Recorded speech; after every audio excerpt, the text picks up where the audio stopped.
ici même, à Bunia, le problème sécuritaire majeur, c'est la criminalité. Donc la criminalité est très élevée. Nous avons des vols armés, nous avons des assassinats ciblés, nous avons des tracasseries. Et donc, c'est ça le problème de Bunia. La criminalité est élevée. Hi, so we are at the MONUSCO headquarters. Hey, welcome to Bunia headquarters, the home of the UN. Yeah, it's a very, Mariam's long home. trip. It was a long trip. At the beginning it was a little bit shaky, but now, the population is used to it, and then the soldiers are better trained, they understand what they are supposed to do, and then they are not bothering. Maybe a little bit. Like Borno and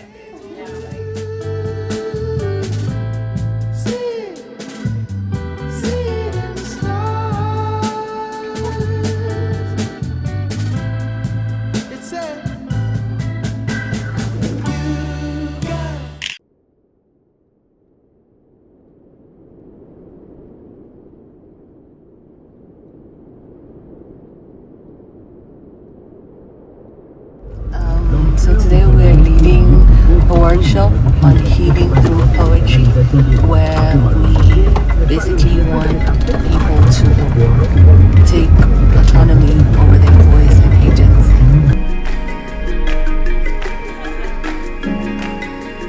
Okay, jambo mama. Sauti upi? Okay. Mimi nawaza kufuatana, tunaona wanachanga watu tuliwaza kusema kwa kusaidia watu haraka kwanza, na mtu afahamu mbio fanya na Swahili kwanza mbio.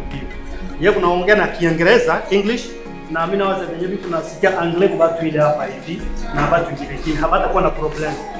Hivi acha tuendelee na Swahili, kama kuna kwa nafasi ya kuglisa na Farsi tunaglisa vile. Sawa, merci. My name is Mariam Bukar Hassan, known as Alhanislam, and I'm the United Nations Global Peace Advocate.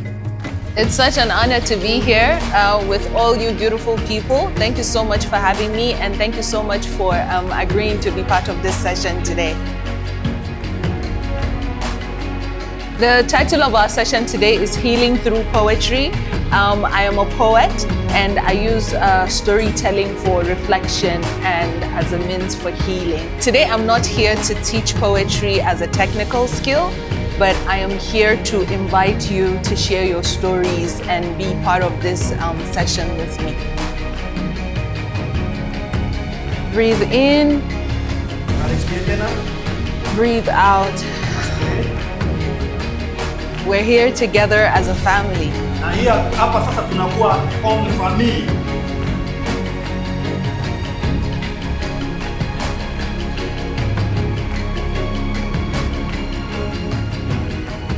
If Bunia could speak, it will wake up with hope tomorrow.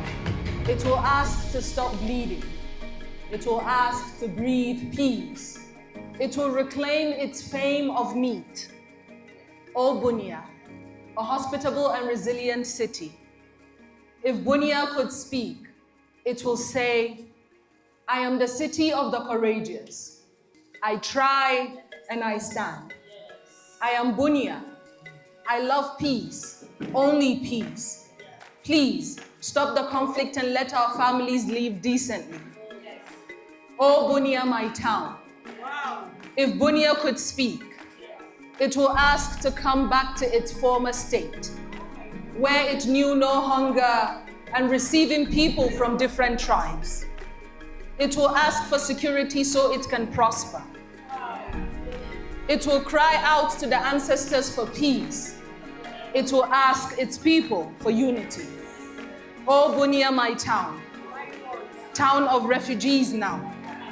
But we are still here, reclaiming peace.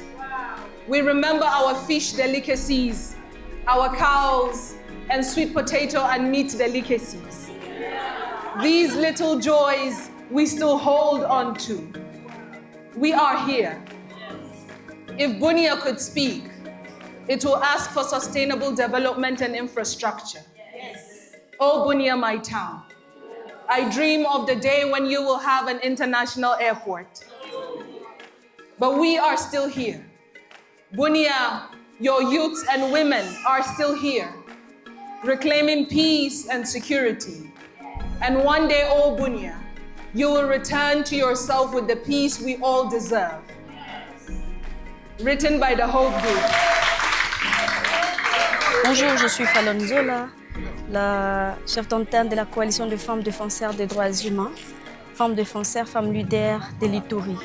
Cette activité a été très bénéfique, je dirais ça a été très pratique. Les femmes de l'Ituri ont besoin de ce genre d'activité parce que c'est détraumatisant.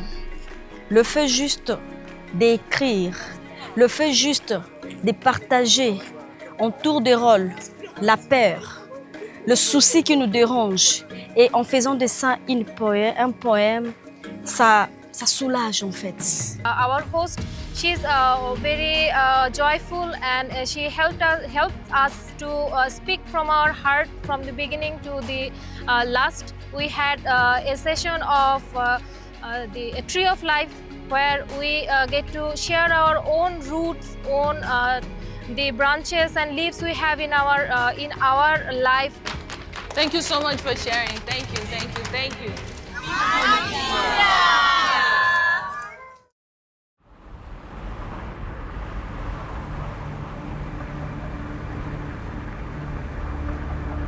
And we just finished a workshop, and I had the opportunity to interact with the women, and I had a good time.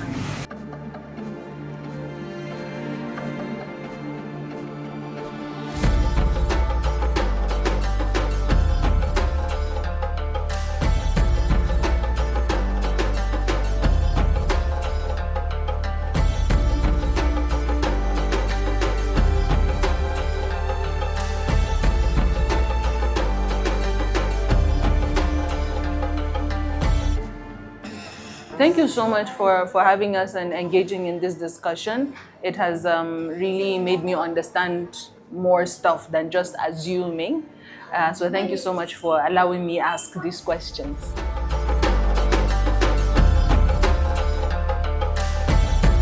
Okay.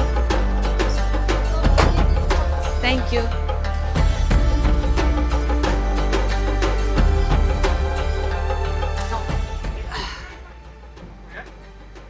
This is our condition, Banadi 8. Okay. Thank you.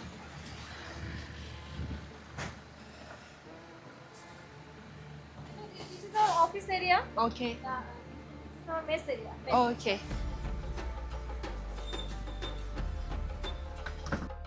Lebanon Hospital. Okay. It's too close. It's very close actually. Yeah. We go for patrolling. The locals are coming and telling their problems. They do face malaria issues and other issues, and they have less medical facilities. Most of the places in Congo, they don't have free medical facilities. So within our capacity, we go to the local areas. We set up camp and we give them free medical treatment and also the medicine. And what do people say when? How does it help with the Yeah, trust? of course, it works most. The medical campaigns, it works most for building trust with MONUSCO. So people are too happy when they get treatment and also medical support and also the medicine from us. Hello, Mariam. Nice to meet you. Does a garden of wild flowers bend to the weight of an ancient hand? Will we not lift the stone from the backs of our sisters and take her from the shadow to the seat of her power? Are there whispers? Do they say her place is in silence, the background? Do they ask why she needs to lead when her grandmother could not? But tell them, the difference between a woman who sleeps and the one who is awake is freedom. Tell them, there is so much power out there, waiting to be claimed, but only those who break the mold are given wings. And the great call has been made, but heavy, like a weight that has gone unchecked, the structure weakens. Because every moment a girl is told to lower her gaze, to quiet her thoughts. And she wonders, what would my world look like without this ceiling? And What is the color of my ambition when it is unleashed? Is there space for me in my country, in this world, she asks. And I ask them today, how many hands will it take to tear down these walls, and how many voices to create a song, a poem, something of change that will last forever?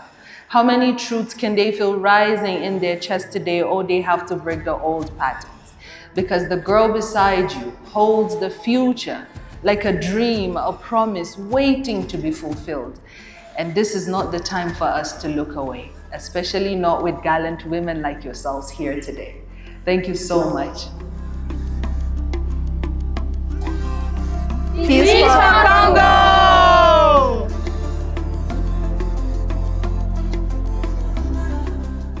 So we came to the camp and we met with the women peacekeepers, and they're so brave. I was really just immersed in engaging with them and just how brave they are and how courageous they are. She was saying to me that they observe more and they speak less. And then she was like, that is part of their own supposed weakness. Again, I think of myself, I cannot defend my life or anybody's life I don't know how to do it, but then I communicate well.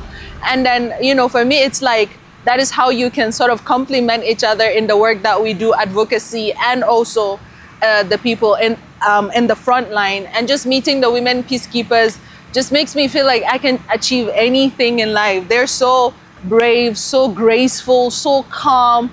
Yet it's like once the war comes, like we're there, bro. Like it's so, you know, it's so beautiful. And I'm standing here at the Martyrs Monument. A lot of the Bangladeshi peacekeepers paid the ultimate prize defending Congo from 2005 all the way to 2007. And this was built in their honor. You can also see the rifle and the cap. Again, heroes live forever. And so really I'm just full of gratitude for the work that they do. They left their own families to come here to defend other people. It goes really deep to tell you that, you know, humanity, we're one. And once we see each other as brothers and as families, we can actually reclaim the peace and the liberation that we're looking for. So really thank you, and shout out to the UN peacekeepers, the soldiers out there standing in the front line just to make sure that people go to sleep and people live with dignity. So thank you so much.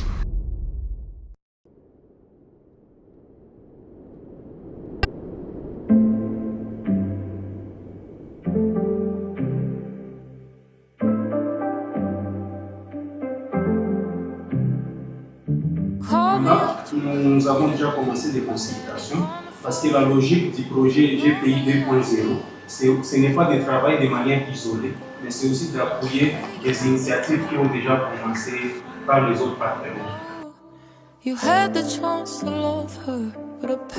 She also wanted to say something. Il y a plusieurs organisations féminines qui mènent des médiations au sein de la communauté. There are a lot of organizations, women organizations, who are also conducting the duties of mediation. Et c'est là selon les différents territoires. It's according to different provinces of that country. Étant donné que nous vivons dans la province en insécurité, as we are living in a conflict province, il y a déjà mes collègues qui ont parlé de différentes formes de conflits qui est dans la zone. And there are some of the different conflicts that we have in our area or in our zone. Il y a des conflits de limites. We have the limit. Thank you so much, everyone. Thank you for your time, for your effort, for coming out on Sunday and just engaging with us. And I took note of everything that they have said, and I was telling Sophie that I'm going to write an article about it and the problems that they stated, and I'm also going to do a poetry video, and hoping that it reaches the leaders and the people responsible for the funding and the resource that they will need.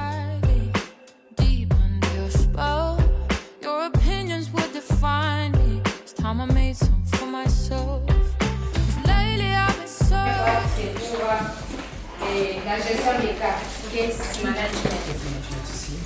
chacune. Ici, on évalue les besoins de la survivante avec tous les plans de prise en charge et tout. Si la survivante a besoin... Okay, so like the case management, basically she doesn't have to go through the humiliation ritual of reaching out to the, what's it called, to like the police, go to the police station. She can just come here and they will take everything. Donc, c'est-à-dire, c'est un cas comme ça, on arrive directement ici, on n'a pas le droit d'aller à la police. Bon, en fait, les cas de VBG ont plusieurs portes d'entrée. La police peut être la première porte d'entrée, mais nous collaborons. Avec la police. Oui, nous collaborons avec la police, ils font le référencement à Sociétadi. So they have so many doors to enter. If the police are the first, it's okay, and but they collaborate with the police. So she can come here without going to the police. Est-ce que you can still help her? Oui, elle peut commencer par ici. Yes, she can start from here. Perfect. Yes. Okay, that's amazing. Et s'il y a le besoin des besoins psychosociaux, il y a la première porte, c'est pour la prise en charge. Need is here. Yes. Si elle a besoin de la prise en charge médicale, on a la deuxième porte. Medical care. Et ici, il y a tous les médicaments. So they have medicines here. On fait la ici, on fait la consultation. Consultation, il y a des consultations, il y a le médicament et même les kits PEP. Les kits PEP sont donnés directement ici. Comme j'ai dit, pour même le prélèvement pour les laboratoires, elle n'a pas besoin d'aller au laboratoire. La personne qui a fait l'écoute ici fait le prélèvement et ramène l'échantillon là-bas. So for the lab, normally the consultation it's done here. So they don't need to go to that place. Okay. But the result, and then they will just take it to the laboratory.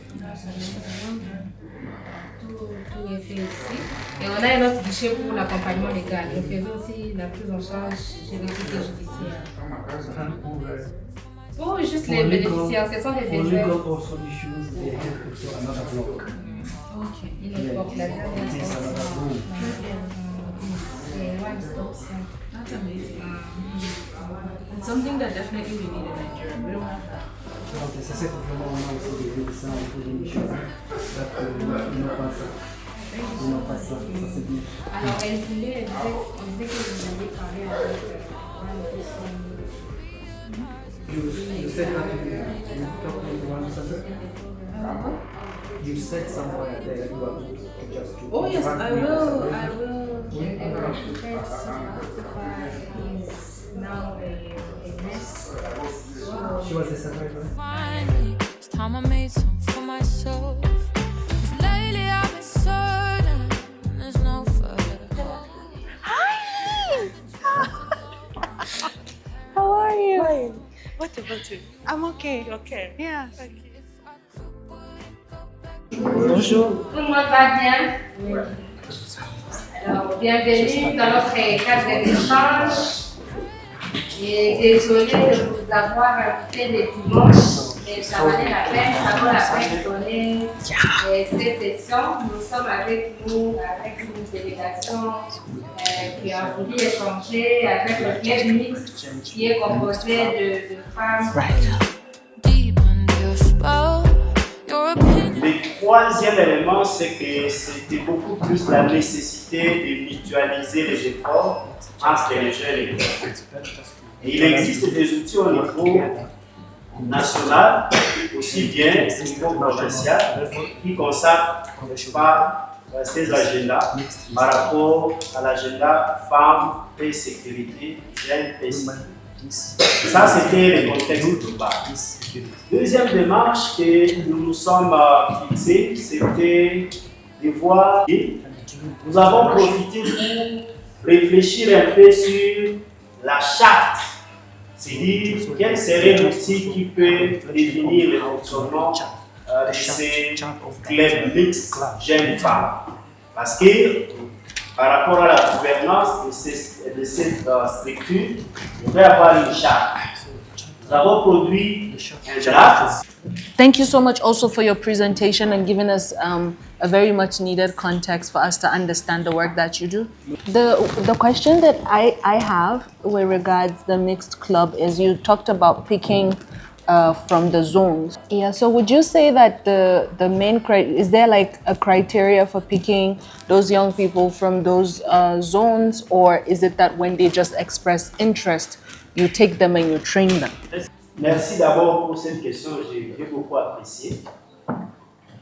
Je voudrais dire merci à Sofepazis, aussi à SIA, parce que aussi UNFPA. Pourquoi je le dis? Parce que les membres sont là, ils vont nous témoigner. Au départ, nous avions eu des difficultés parce que la ville de Bunia a 3 communes. Si le projet avait prévu 3 clubs, nous les mettons. En fait, nous allions juste les créer dans les communes. Ce que nous faisons, c'est de sensibiliser. So we have so many different kinds of sensitization. Les groupes armés de l'Italie sont les groupes armés locaux qui sont venus des communautés différentes.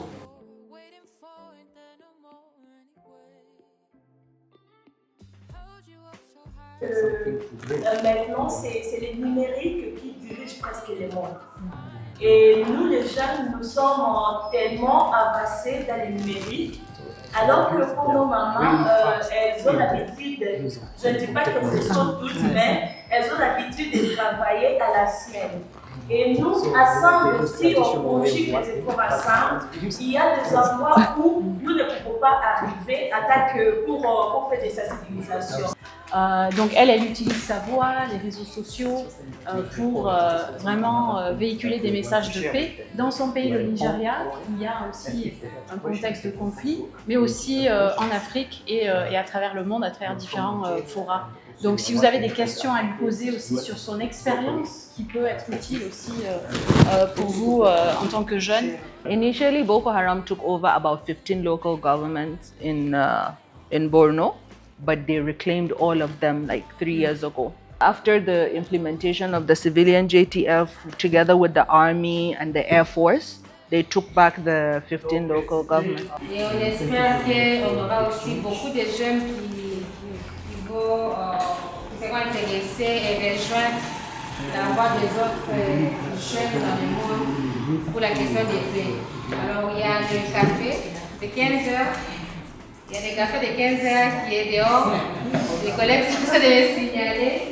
Et pour d'autres dispositions logistiques, il y a les collègues de ASIA qui sont disponibles. Merci beaucoup. Paix pour la RDC, paix pour l'Ituri, paix pour Bunia. Nice meeting you. Merci beaucoup.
Alors bonjour, good morning. We are in Congo in the studios of Radio Okapi. We have a very special invitee today, Mariam. She's the global peace advocate, and we also have Sophie with us. We will proceed very soon to the with the introductions. Sophie is our colleague in New York, the head of strategic communications. And Mariam, who are you? Tell us who are you and how did you end up being an advocate for peace for the UN? Thank you so much, Joyce. It's such an honor to be here in Congo at Radio Okapi. My name is Mariam Bukar Hassan, known as Alhanislam, and Alhanislam is Melody of Peace. And I am a poet, a storyteller, and an advocate.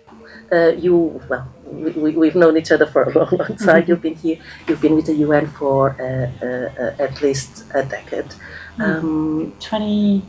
24 years, I think. It's not easy to be, you know, you've been in Haiti, you've been in East Timor, you've been everywhere. How does it work, you know, being everywhere with the UN? It's fascinating, I think. You know, like you and many people here, where we are from, I think we joined the UN to work for something that's bigger than us. You know, being back here in the Congo really warms my heart, and you know, I'm very grateful for the welcome of everybody here, my colleagues, but also the communities, the women, the youth we met along the way in Bunia and Kinshasa.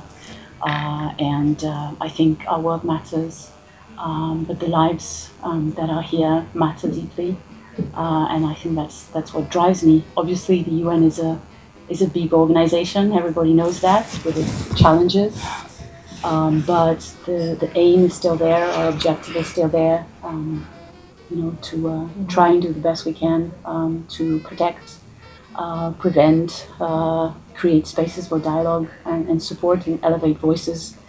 And I think, for example, our collaboration with Mariam is very much related to supporting, amplifying voices of youth and women, and her voice is really powerful, and that's why we were really touched when she contacted us on Instagram. That's how it started. Met some of our colleagues in global fora, because you know, she's been participating in many events at the UN. She's awardee of SDG awards. She participated in the Summit for the Future at the UN in New York a couple of years ago. So she's been known, but she was very active on social media. It's amazing in the sense, I never thought that my work would allow me, you know, to be in touch with people like you, and like you because you are from the new generation. You are from a different context. You are social media, right? You are, and this is a language that maybe I did not grow up with that language, and I'm learning now, and how powerful it is. Together with your power of storytelling, your personal experience. So can you dive a little bit into that? How did it all started for you? My story on how I started working with words really started when I was 13 years old. I say that I'm an accidental spoken word artist, an accidental poet, because it was at a time when I had just returned from school and I met my mom at home. She was just so angry and I was trying to find out what happened. So at the time, my aunt got abused by her husband. He threw her into a show glass and it cut her neck. And that was my mom's immediate younger sister. So my mom was very upset and she was trying to get justice for her sister, because a week before that, another sister of hers was also abused, where the husband pulled her braid from her scalp. And I was so angry and confused at the same time, and I felt powerless. And I didn't know what to do because I was just a kid. And I can remember I went back to the room, I cried, I was so upset, and I took a pen and a paper, and then I wrote a letter. And I went and I gave it to my mom, and I said, you have to give this to the perpetrators. How dare they hit my aunt? And my mom took it and she read it and she returned to me and she said, there are elements of poetry in your poem. I think I was in SS1 first term or so, and then I was a science student. So I wasn't really into art. I didn't really know much, but I would participate in like dance group in school and things like that. And then I was like, what is poetry? And she gave me a poem she had written to my dad when they were dating. And she said, this is a poem. And I still did not understand it, but I found it cute that she shared that with me. And then fast forward, she said, let's make a video. I said, no, I'm shy. And she didn't give up on me. When I turned 16, that was like 3 years later, she insisted that we make a video of the message. And she had a studio in Kaduna State. And then we made a video, and she posted it on her own page on Instagram and tagged me. And then, you know, it's titled Violence Has No Religion. They posted it on YouTube. It hit like 3 million views. So you had like people reposting it, and it just sparked like a discourse. It started a discourse. And then 2 weeks later, someone from my hometown, Borno State, specifically Biu, he reached out to my mom to say because of my video, he stopped hitting his wife. And then I said to her, that means it has changed someone's mindset. I've always wanted to be a doctor, but then I didn't end up studying medicine or anything.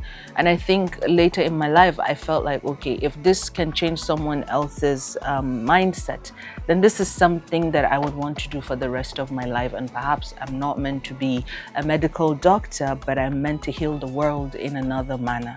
And so I embraced that. So that is how it started.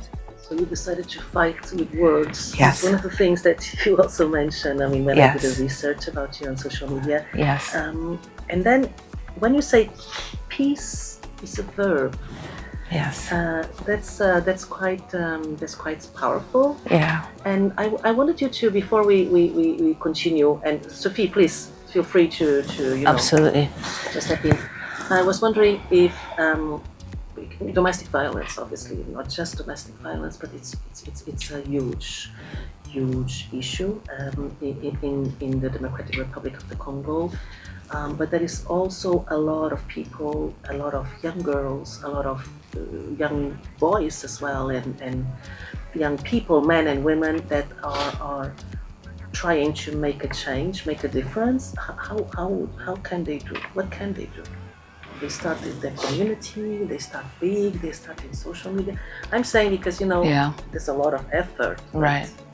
I think that starting from where you are is the best way to cultivate change. Like for instance, in my story, as much as I say that it's accidental, I started from my family. And I can remember I was sharing with Sophie that now in my family, they call me stubborn because I just don't stop and I just don't let things slide. So I think starting from where you are and holding your own self accountable as well.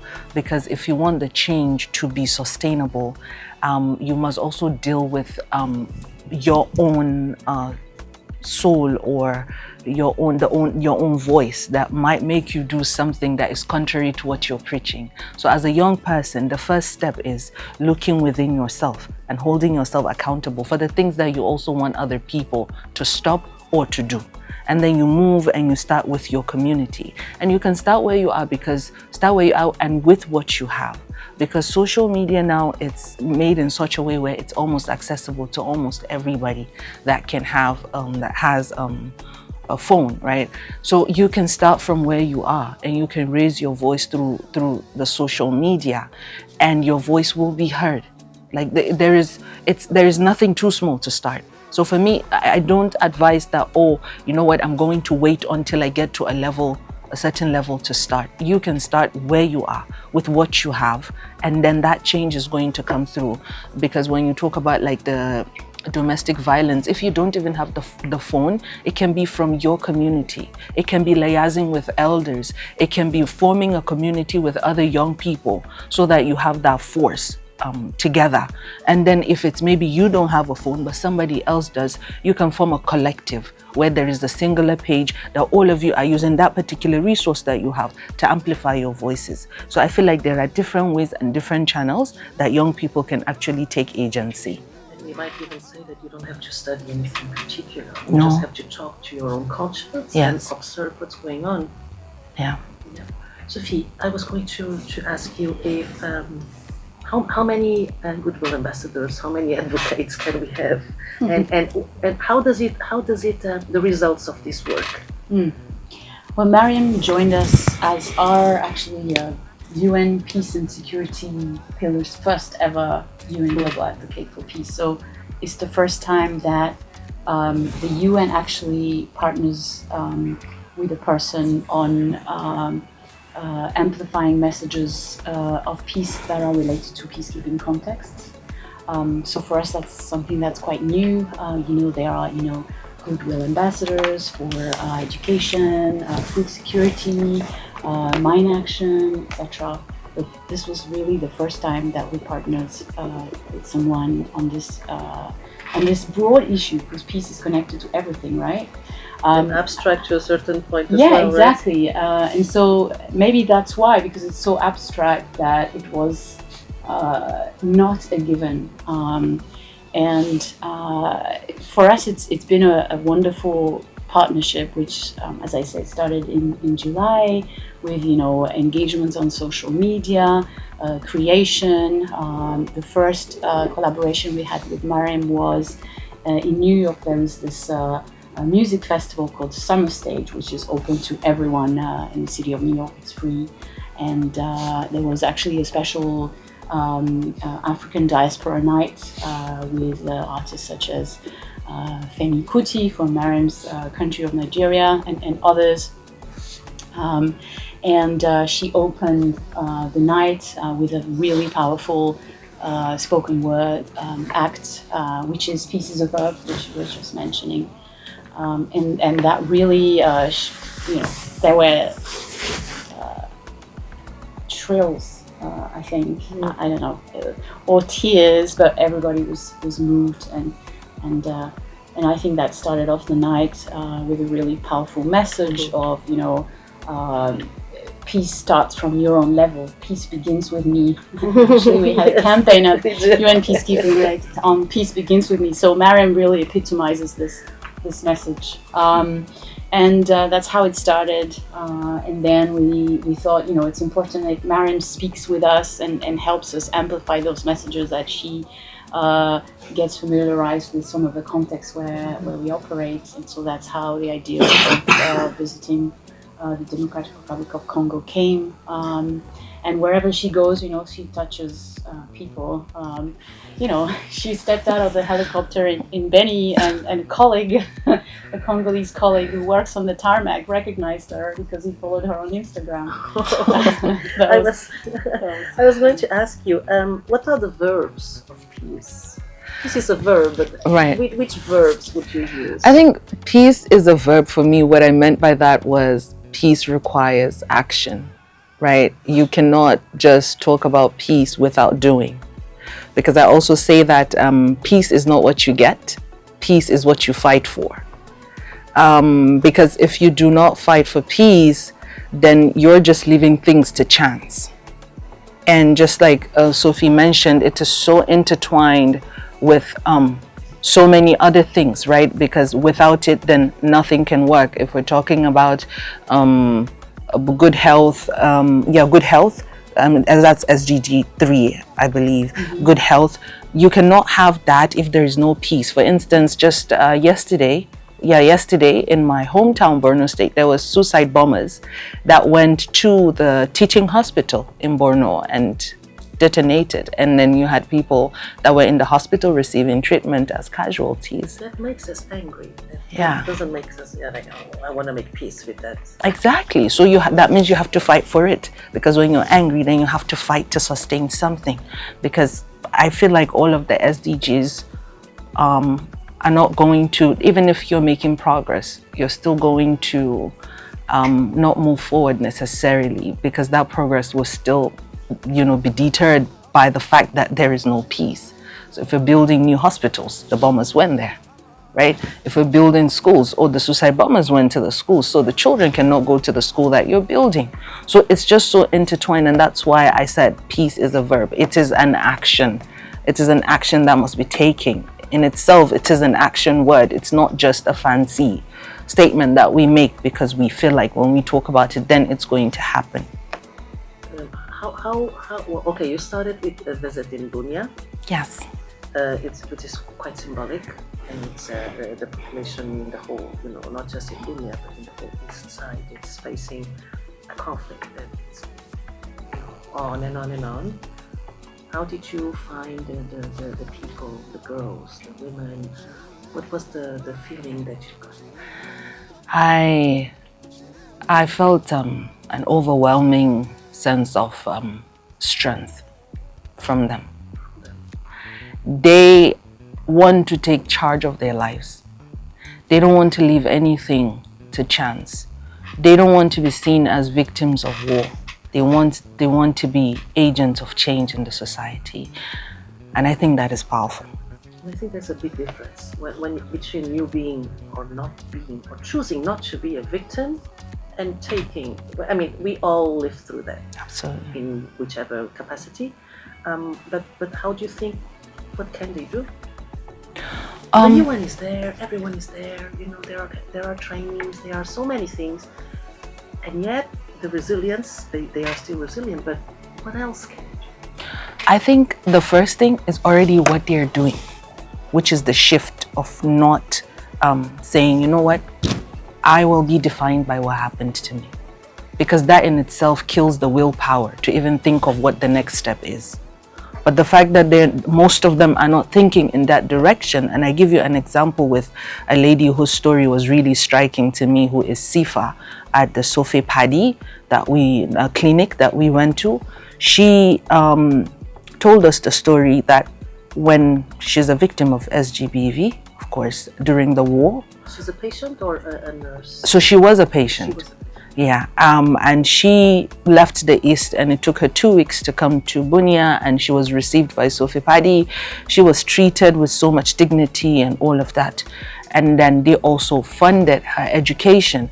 And now she moved from being a patient to a nurse who is also helping other people in the community. Now, what can they do? It's really the structures that we need to put in place to help them.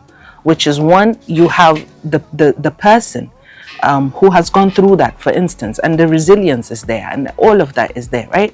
Now, not being a victim of war or saying to yourself, I'm not a victim of war, does not erase your experience. Because again, we have to be careful with that.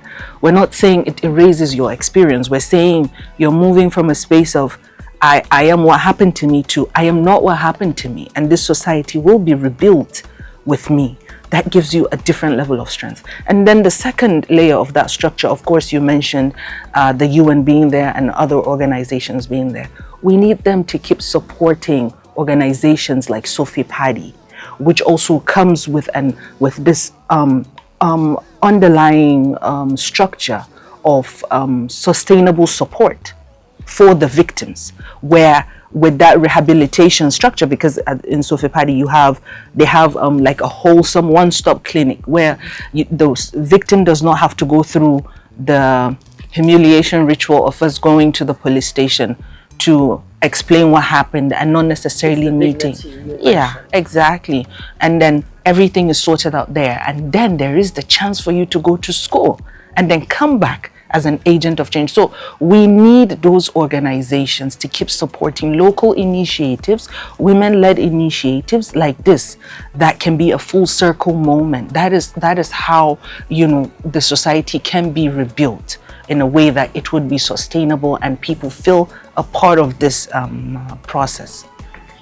We are in the month of women, obviously, although for me every month of the year is a month of women. So personally, I don't really celebrate International Women's Day in these terms, but it always comes to my mind, you empower a woman, you are empowering the community. Right. You give whatever you give to a man, the intention is good, but not necessarily will that wealth reach the whole community. And that is extremely powerful, because you did mention dignity, which I believe from my little experience in the Congo, it's extremely important. The resilience, and the fact that whatever happened to you as a victim will not define who you are in the future. Absolutely. But you need the resources to somebody that tells you, hey, you suffered that, use that experience and turn around, right? Right. And I think that I will try to. It's Sophie Paddy. Sophie Paddy. It's supported by the UN Population Fund and through the Peacebuilding Trust Fund. But it's a local, or national organization, and they've set up this reference hospital in Bunia, and there's training from Dr. Mukwege's Panzi Clinic as well.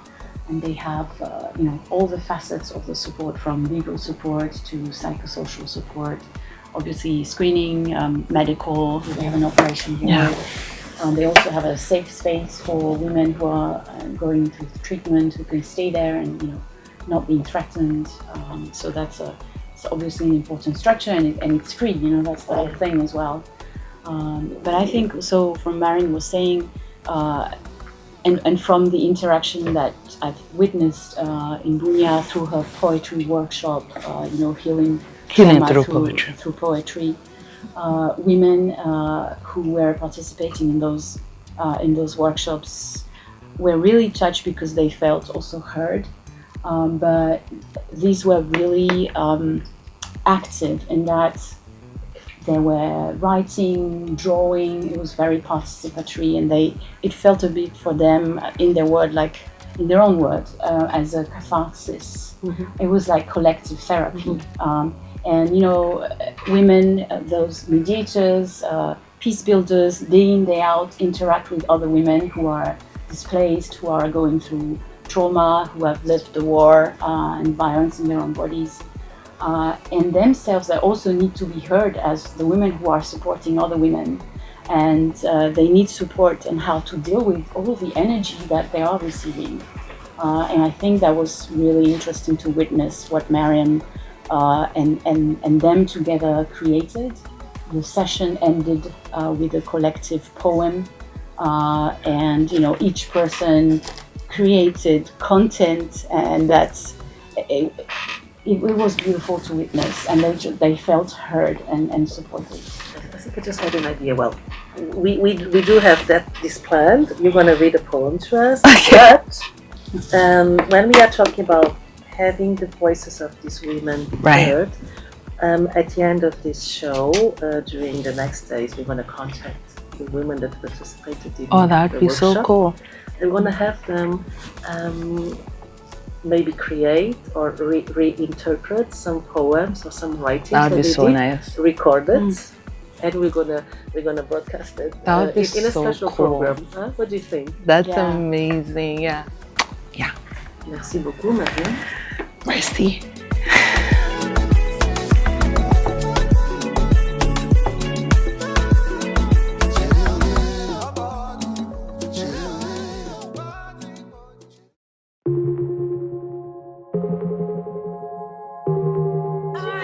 I'm fine, thank you. Sheila. Mariam. Falling in love with who I Nice to am. meet you. I don't have time for anything that's gonna harm Lovely me. meeting you, It thank may be you. hard to understand. Words have the power to empower or destroy me now. It's all good. And so I've been working with Mariam for quite some time. In July, she was designated as our first DPO, DPPA, UN Global Advocate for Peace. Thank you. First? Yes, first ever. Wonderful. Thank you. And so I won't take the space, but just to say that this is Mariam's first field trip, and we really wanted her to be acquainted with peacekeeping contexts, obviously. And so we've been to Bunia and we did several activities with great support from your colleagues, so thank you so much.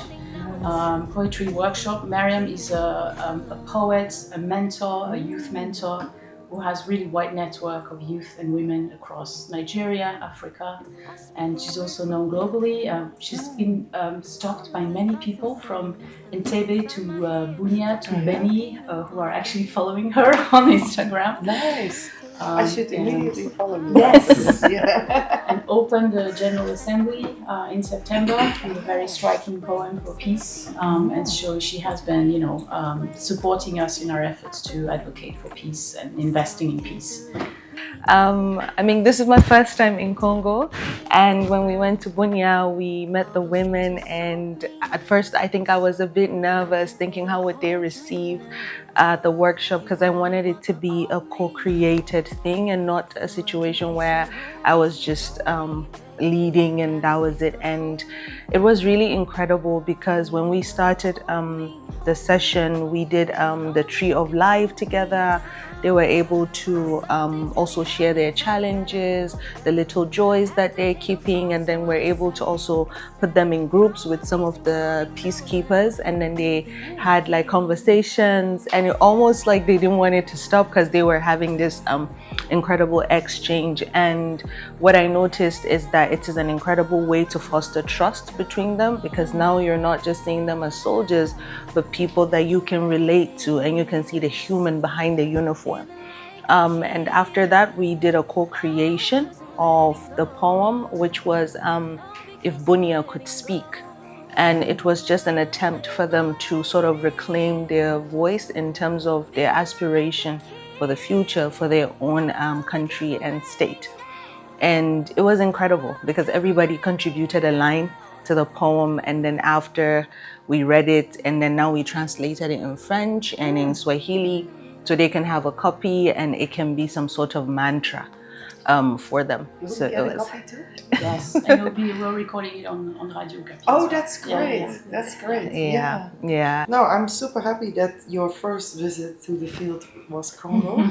Obviously a very complex, very deep, long-standing problem in the East. A lot of suffering, not getting better at all, despite the proclamations from certain people that there's peace now. It's not happening on the ground, and the women suffer tremendously. The other day I saw percentages, what was it?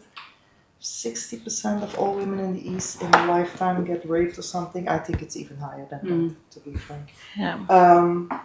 And then, you know, doing it through workshops like you do is such a beautiful way to get people to open up, which is, you know, is a different way, and I think it opens up people more. I was one of the founding members of, many years ago, the Afghan Women's Writing Board, which encouraged women to write. The things that they write are so powerful, right? It's better than an interview, because you let them do their own thing, and then what they come up with is striking. So I imagine that it was something like that. So I look forward to seeing that poem. Yes, it is. And in terms of the women peacekeepers, yes, we, the UN, we really push and encourage women peacekeepers. Even though the men might be very, very good, the women just trust the women more, because that's just the way it is. And particularly for peacekeeping, it's super useful, because you can't do peacekeeping without interacting with the local population.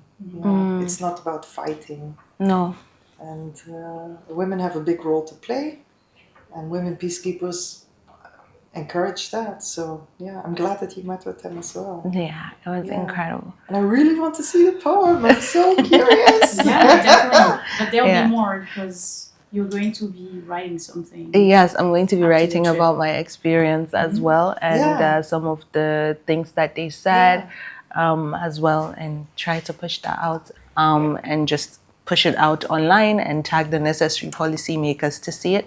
So they mentioned, how can we find a way? Thank you so much. Can we have a quick picture? Absolutely. Colors are matching. Thank you. Thank you so much. Thank you. Such a pleasure to meet you. Likewise, Thank you for thank your visit. you so much. Thank you. Thank you very much. Lovely meeting you. to meet Thank you. you so much. Thank you. Nice meeting you too. Oh my God, where do you find these cool women? UN keeps finding these cool women, including yourself. How do they pick them? Peacekeeping attracts them as they attract you. It's so cool. No, she's quite a character. Now I'm so pumped to do even more. Yeah. I like it. I like it in these areas. Hello. I'm David. Mariam. David. Nice to meet you. Ça fait longtemps. Ça fait longtemps. Alors, bravo. Ben, bravo à les toi images. aussi. Ouais. On vient de rencontrer Oui. Just met Viviane en finlandais. Yeah. So great. Yeah, so great. Oh my God. Right, yeah. Yeah. I really like we don't understand. I want to stay. It's pretty. It's nice. Webmaster. Oh, nice. Yes. Amazing. Lovely meeting you. Et Emperor, qui est le Voilà. caméraman qui suit Mariam partout.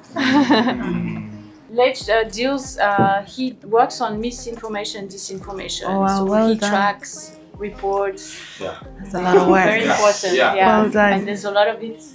Yeah. It's calmed, right? It's calmed down. Yes, it's coming. Yeah. I heard so many nice things about you. Thank you. We are so happy. We are Thank so you. proud. Thank you. Nice But meeting you. thank you Thanks for coming so much. to Thank you for DRC having and us. Kinshasa. Thank you for having us. Like I hear Bunia was already so. Yeah. Bunia was incredible. This is Emperor.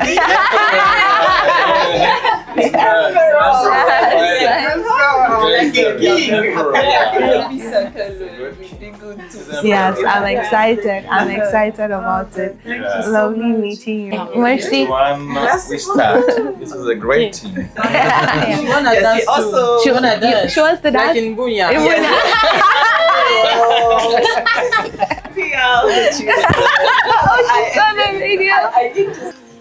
Oh wow. How are you? I'm good. Alhamdulillah. So pretty. Better than the pictures. Nice meeting you. It's beautiful and its people are gracious. And the emperor also is there. Nice to meet you. Both came from Nigeria, right? Yeah. Yeah. Which state? Borno, Delta. Yes. Delta's always in movies, right? I always see Delta in movies. Yes. Bunch of movies. Yeah. Oh, Yeah. wonderful. How was Bunia? It was incredible. Yes. The energy was, I love it. So fun. Just Just how we have Hopefully at the Peace Circle. UN Global Advocate for Peace. Oh. Speaking for the Peace and Security Pillar, so DPO and DPPA, since July last year, and it was signed by the Secretary General, and she met both USGs, and she's been really a voice for peace, especially engaging with women and youth.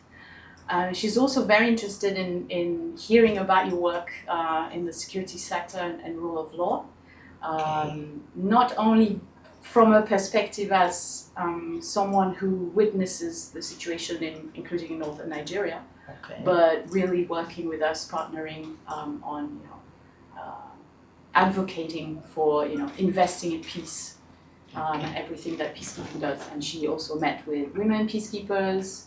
She's very WPS 1322, very familiar with that. And so you are a force for peace, and you are you do so much. I don't know. So I think that's interesting. Okay, so sit. And Thank then you can tell me what you really want. Sit. Okay, you don't mind if I sit here. I actually prefer sitting on bits. Okay. Higher thing. Sure. Okay, so welcome to my place. So we'll move from speaking our language.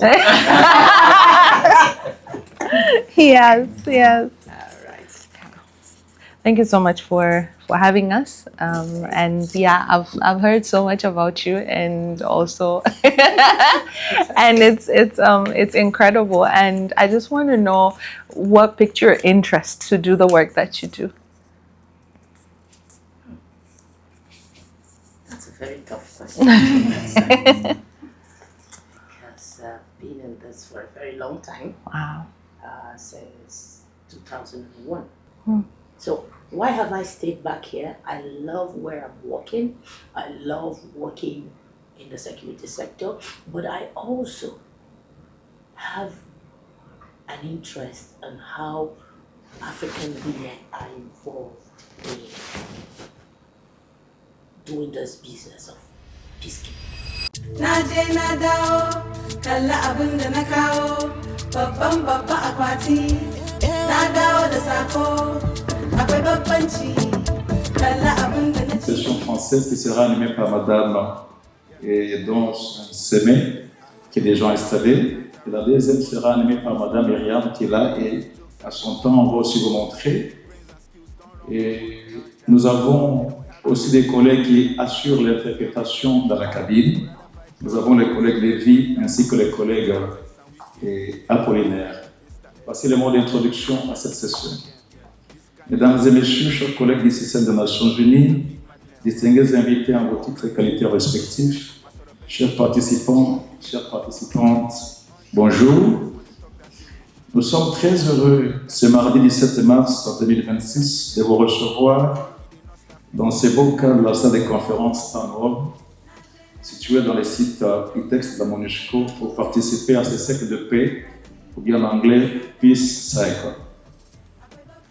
Compte tenu de l'impact psychologique et émotionnel profond du conflit à l'est de la RDC, il a été démontré que des activités artistiques telles que des ateliers de poésie, des cercles de paix et des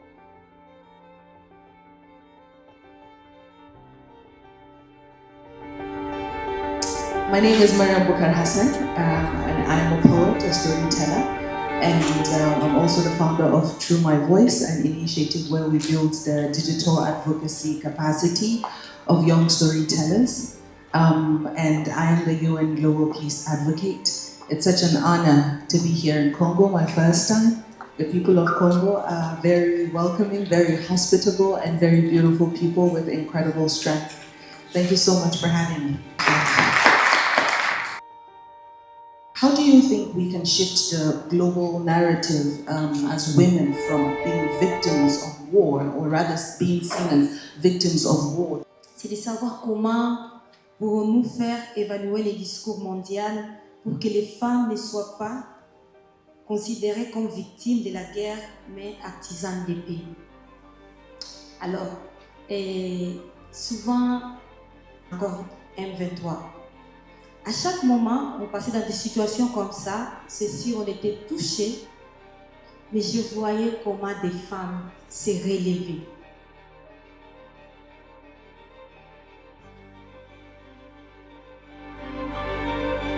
Before I came here, I was in Bunia, and I met a lady called Sifa at Sotepadi, who was a victim of SGBV. She left the East and found her way to Sotepadi after 2 weeks of going through what she went through. That was quite unfortunate. But then she was empowered in such a manner that now she is a nurse in the same clinic that she was treated to support other people. So I'd like to know, what are the mechanisms that the government are putting in place to make sure that voices like Ms. Roland's and the kind of strength that she has and resilience is preserved?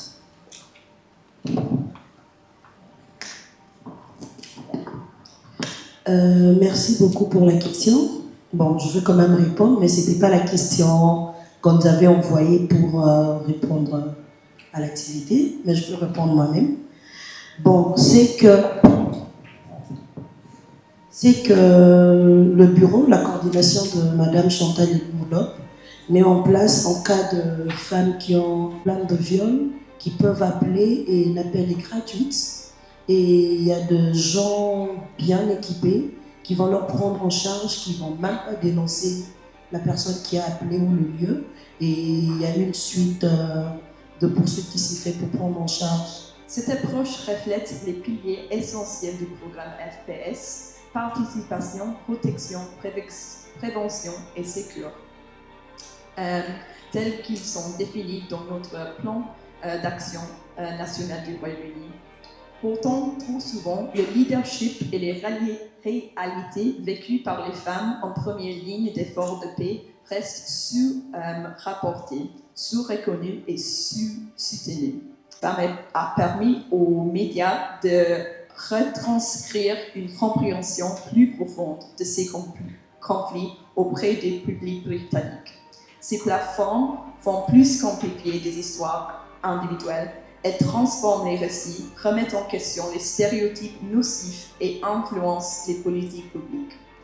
Ce faisant, nous visons non seulement à soutenir les femmes déjà engagées dans les efforts de paix, mais aussi à inspirer davantage des femmes et des filles à se percevoir comme des actrices du changement. Leurs histoires ne sont pas périphériques. Not only bringing them as observers, but as mediator, as decision makers, as negotiator. They need to play a very important role. The second point, would be recognizing the value the women bring to these processes. Women on the ground, they know better the dynamic of a community. So who better than them to be consulted, and who better than them to actually bring the ideas, the perspective into peace processes, right? So why are we always leaving them behind? Third point is transforming the political sphere into one where leadership is no longer gender segregated. When we talk about rebuilding at a community level, after conflict, the biggest issue is not just the damage, it is actually distrust.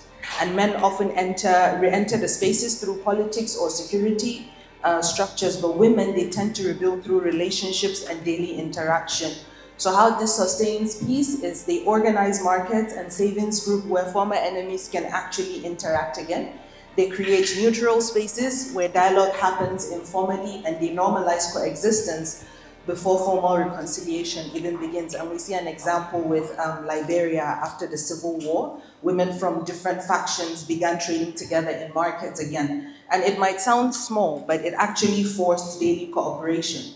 And over time, those interactions rebuild social trust faster than formal peace talks alone. So I just wanted to put this out so that when next someone asks, so how do women sustain peace? Why are we insisting? It's because we have seen these examples.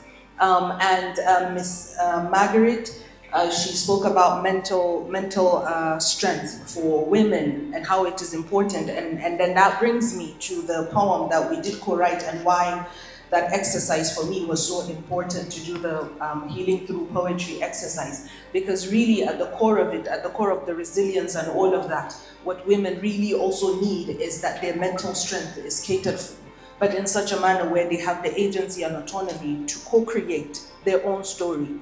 You know, it's more like you don't just come and you want to lead everything, and you give them that space and they take up space and their voice feels safe. So what we did was I gave them a prompt after a lot of exercises.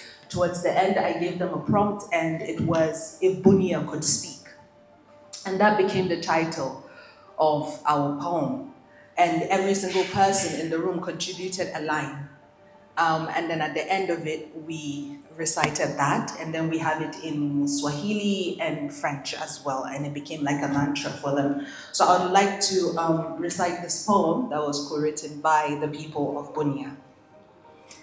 If Bunia could speak, it will wake up with hope tomorrow. It will ask to stop bleeding. It will ask to breathe peace. It will reclaim its fame of meat. O Bunia, a hospitable and resilient city. If Bunia could speak, it will say, I am the city of the courageous. I try and stand. I am Bunia. I love peace, only peace. Please stop the conflict and let our families live decently. O Bunia, my town.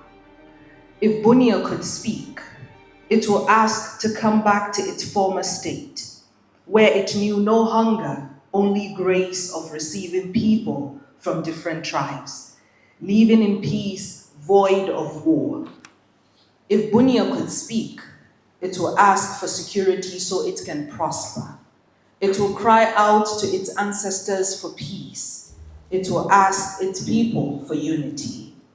O Bunia, my town, town of the refugees now. But we are still here. We remember our fish delicacies, our cows, our meat and sweet potato delicacies.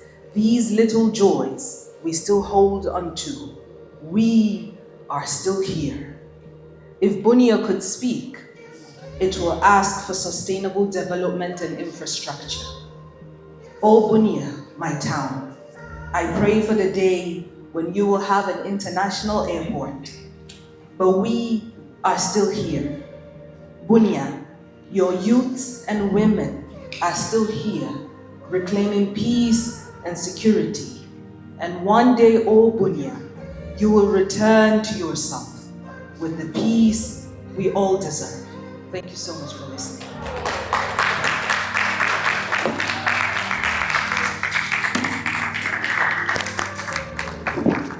vous êtes prévenu à cela. Vraiment là,